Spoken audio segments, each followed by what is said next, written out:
panting. I had to get home, find Mum and Dad, and this would all make sense and I'd stop being so scared. I ran down our road, limping a bit. I found our house. I was so grateful I could have cried. Home. No lights on. Was it later than I thought? I ran up the front path and realised I didn't have my key.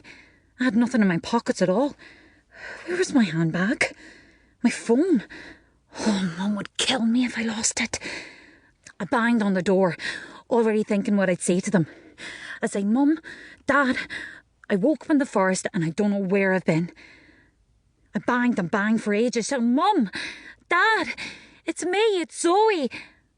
But there was no answer. I went round the back of the house, but the same thing there. All the lights were off. And the curtains weren't pulled. Mum always pulled them.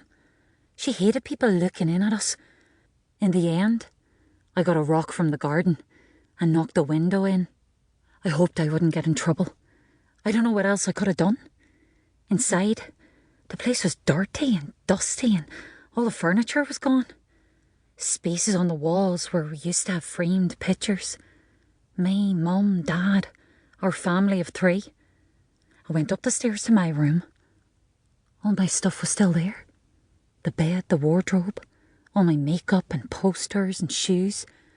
A thick fur of dust on everything. All the rest of our stuff was gone. Just my things left.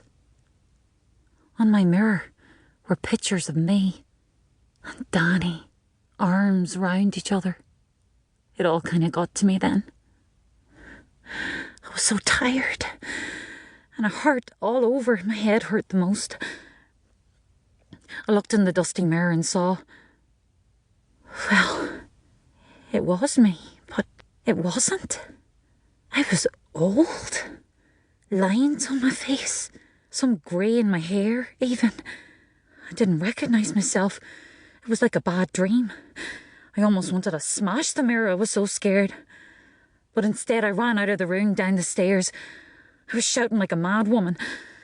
Mum! Dad! I ran out the front door to the neighbours, banging on their door, never even thinking what time it was. Mr. and Mrs. Smith were our neighbours ever since I was a little girl. They were getting on a bit, but they'd know me. They'd help. But the woman who opened the door was young, about 30. She was in her pyjamas and she looked tired and cross. I stepped back. Where's Mrs. Smith? She just stared at me. We bought the place 5 years ago. Who are you? I almost shouted at her. The people next door. Where do they go? Mark and Katrina Ashton. She called over her shoulder. Gary! And then she looked back at me and said quickly, she moved to England after what happened. Well, he got taken away a few months back. Place is going to ruin since. It's bringing down the value of the whole street. And she closed the door in my face. I didn't know what to do. My mum and dad were gone. What was Mum doing in England? Had they split up? What was wrong with Dad? The house was empty and cold and covered in dust. I banged on the door again. Please, help me. But she shouted back, I've called the police. What was happening to me? Steve.